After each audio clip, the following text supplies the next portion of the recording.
and then that he was being encouraged to come forward, that he actually had been given permission by an oversight board within the intelligence community inspector general's office to actually share this sensitive information about the data that he had acquired while being a liaison to the Arrow office, that's the new UFO office. So he was given approval to come forward. He is someone who saw the data. He hasn't been on the missions himself, but he saw the data that these missions were being carried out, and they're very real, and he's been given the authorization to go ahead and to share this with Congress, and now he's given a major sit-down interview, which is going to come out in a few days, but it was the basis for this story that was released by Leslie Kane and Ralph Womackle on the debrief. So, there are very senior level people that want this information to come out, and of course, the control group or the silence group, the deep state, whatever you want to call them, I mean, they are still there, and they are silencing it, because even within the Arrow office, that's the All Domain Anomalous Resolution Office, you have the director, Dr. Sean Kirkpatrick, who appeared before a NASA panel just last week and said there is no evidence that any of these UAPs are associated with extraterrestrial life. Well, according to this new insider, David, he has said that there is actual evidence that these are exotic technologies that come from not on this planet, and that is David Grush, who is coming forward with those statements. Have they ever talked about, did JP talk about the propulsion system? He has talked a little bit about some of the different ways in which these craft propel themselves. He's talked about the torsion field, which is created by having high pressure plasma going around in a circular direction. He says that he was on one of these craft, one of these TR-3D-like craft, and he was speaking to the pilot who was telling him about the propulsion system, and it was a confirmation for what Edgar Fouché had revealed around 1999, I believe, at one of the major contact conferences, where he talked about the TR-3D and how it operates with this highly pressurized plasma at a very high temperature that circulates around 60,000 revolutions or more, and once you have that plasma moving around that quickly in a kind of circular tube, like a toroid tube, you have this anti-gravity effect, and that reduces the overall weight. And he said it was about 87% for the TR-3B at the time, and that was the newer models of the TR-3B. People have said, well, now they have the TR-36 or TR-37 or 8. I'm not sure how high it goes, but with these newer models, with the anti-gravity propulsion system is much more sophisticated. But according to what JP was told, it does use this kind of torsion effect created by highly pressurized plasma being spun around very quickly. We're talking with Dr. Michael Salla. His latest book, U.S. Army Insider Missions. It is book 8 of the Secret Space Program series he has written. Let's go to some calls. Let's go to Brenda in Austin, Texas to get us started. Hi, Brenda. Good morning. Hey, it's Brendan. Oh, he's got it as Brenda. All right, no worries. Thank you, George, Dr. Salla, and thank you, everyone, praying for my grandmother. You're welcome. Very much appreciated. Thank you. There you go. Yeah, she's here with me. She's got to stay up. We're putting eye drops in, so we're hoping for good news on Wednesday. Take care of it. Take care of it. Yeah, and Dr. Salla, thank you for being here tonight. Amazing interview here. Did JP say anything about the moon or Mars, like structures or artifacts or anything else in our solar system? And if not, you ran into the break when you were describing the underwater base. Could you talk more about what was in that? Sure, yes. JP has been on the moon. He was on a mission to a very large spacecraft, what he calls a spacer, that was down on the moon. He was part of a team that went inside and investigated it. One of JP's abilities is that he has this capacity to activate these ancient technologies. So that's one of the things that also is a great attraction to the covert military, because he can activate these technologies. So it's not just that he's an extraterrestrial contactee himself, but extraterrestrials are supporting and wanting to play a role in the disclosure. He's got some kind of genetic consciousness matrix operating, whereby he can walk into these ancient structures, whether we're talking spacecraft, arcs, or remnants of ancient civilizations, and he activates some of the ancient technologies. As far as the is concerned, he says that he has been told that in the future we won't have a moon, that the moon will actually depart, which is very, very interesting. But the moon definitely is actually a space. It's not a natural planetary body. It's an actual artificial device. It was deliberately put here, and it will be one day removed, and I assume that will be after the kind of planetary disclosures that are about to come. And what about these underwater cities? Yes, he was taken to one of these underwater cities. He was taken there by the inhabitants of this underwater city. He said he was taken there by a kind of submarine anti-gravity type device that was actually belonging to this human-looking group of very tall, Nordic-looking beings that inhabit this underground city in the Bermuda Triangle. He said that there are 3 large domes, and each of these domes has within it a city, and the dome itself protects the city. So you have oxygen inside the dome, and that dome, some kind of shield that protects the city from the incredible pressures of the Atlantic Ocean. And these complex of 3 domes and cities underneath them are very close to a ancient spacer that is also located there in the Bermuda Triangle region that JP has been to 3 times on separate missions where he's been inside of the craft. First time caller Donnie's with us now in Maryland. Welcome to the show. Hi, Donnie. Hello, George. Well, ain't happy to be there. Thank you. I have a question about, is it a universal rule if unhuman entities interact or face humans, they must check this first?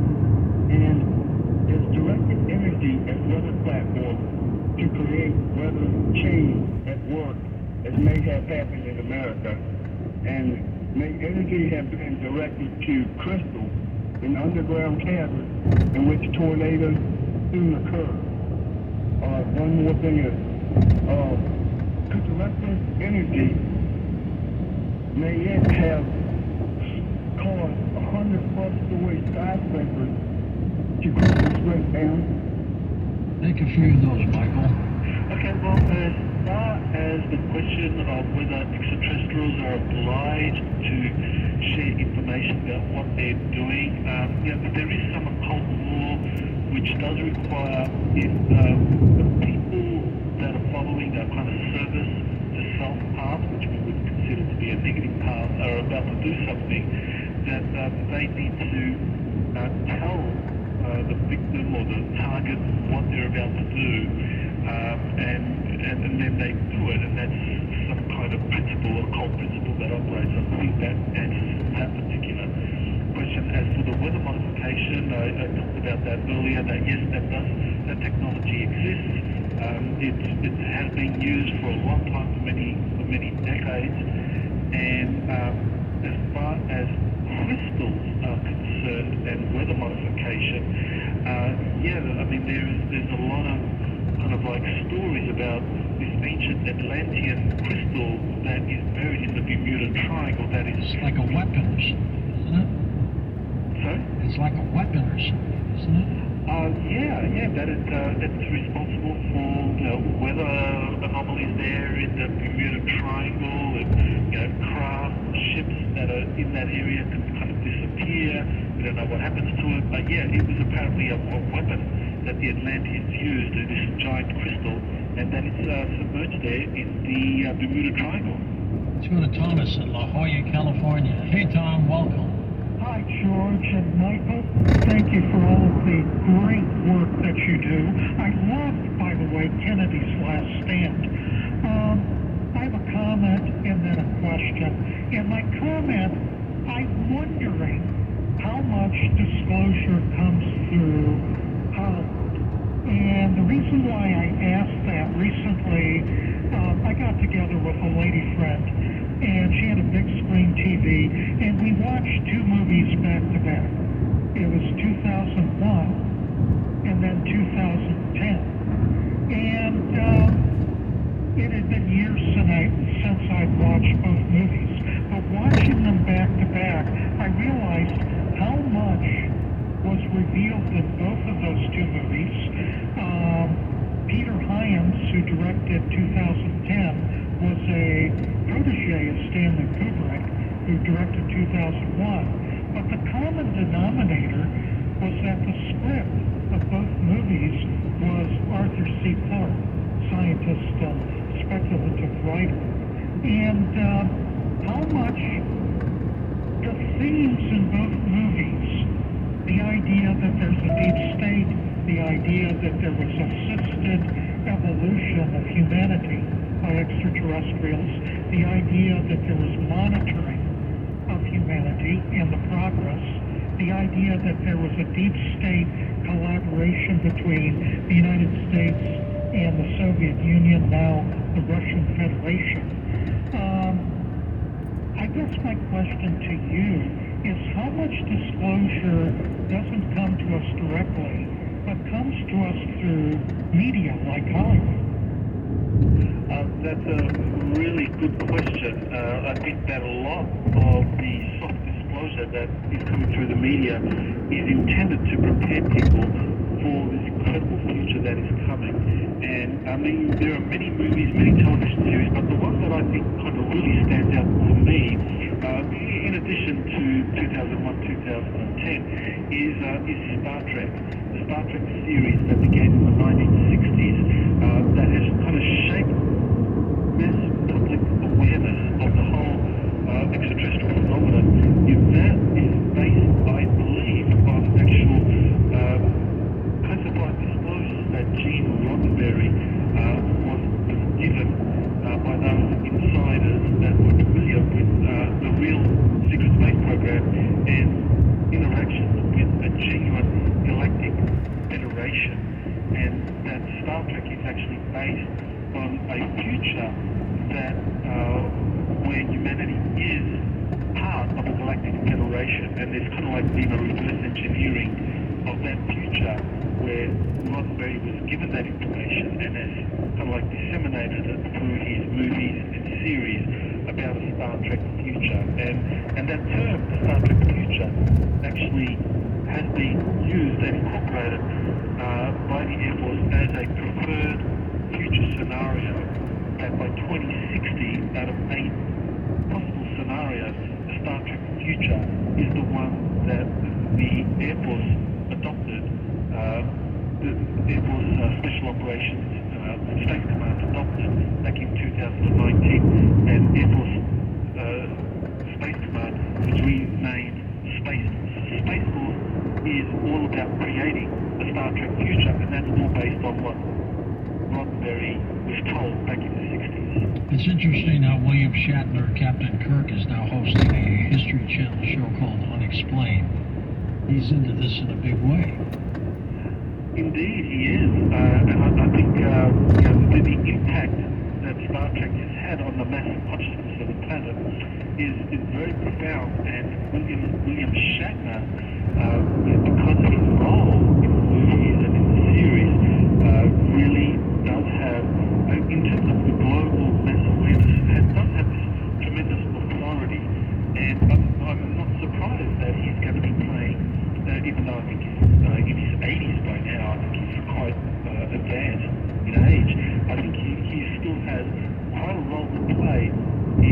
in these disclosures which are happening right now. I don't think it's going to take many more years now, George. I think we are witnessing it right now with this new witness coming forward with that is David Grush, that is reporting about what he has seen and has been briefing Congress. JP's revelations, the encouragement he's given by the covert world, that disclosure is happening right now. It is, Michael. We're going to come back and take final calls with you in a moment. Shatner, by the way, is 92. We'll be back. Coast Insiders, the new version of the Coast to Coast AM app, is now available for iPhone and now Android 4.0 and above. Listen live or on demand anywhere, anytime. Go to coasttocoastam.com and download it today.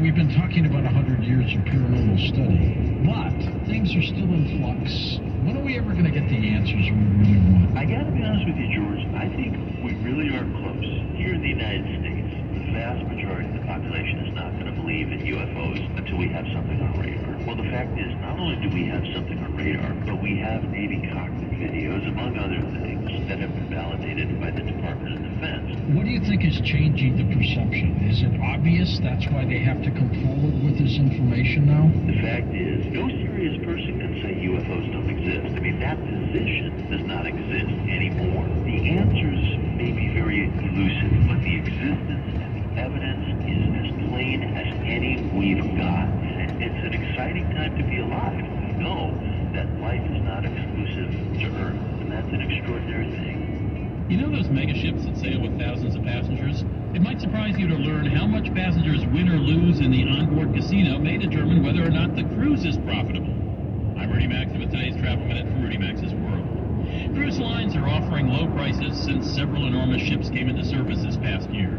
They want to put heads in beds because they have a secret. They often make their money on the ancillary stuff. Don Hanrahan, CEO of Celebrity Cruises, says 30% of the company's revenue comes from onboard spending, which is why cruise lines are increasing the size of their casinos, building big onboard shopping malls, and adding fancy restaurants where passengers pay a surcharge of as much as $30 a head to dine. Traditionally, bars, casinos, and art auctions generated most onboard revenue. But now malls, spas, photographs, internet services, and phone services, along with bingo cards, are important revenue sources. Once, bridge and engine room tours and yoga classes were free, not anymore. So consider that price to take a cruise just the beginning of what you'll spend. The cruise lines sure do. Info at RudyMaxa.com. At Coast to Coast AM, we keep our friends close with this. On our next Coast to Coast program, Doc Wallach joins us from CriticalHealthNews.com to give us some health tips. I'm looking forward to that. Later on, triangular UFOs and time travel with Colin Saunders. Should be a great show.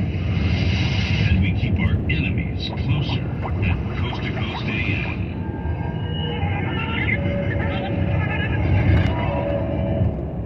Get a new view of the world with Coast to Coast AM. In terms of paranormal activity, do you think it's increasing?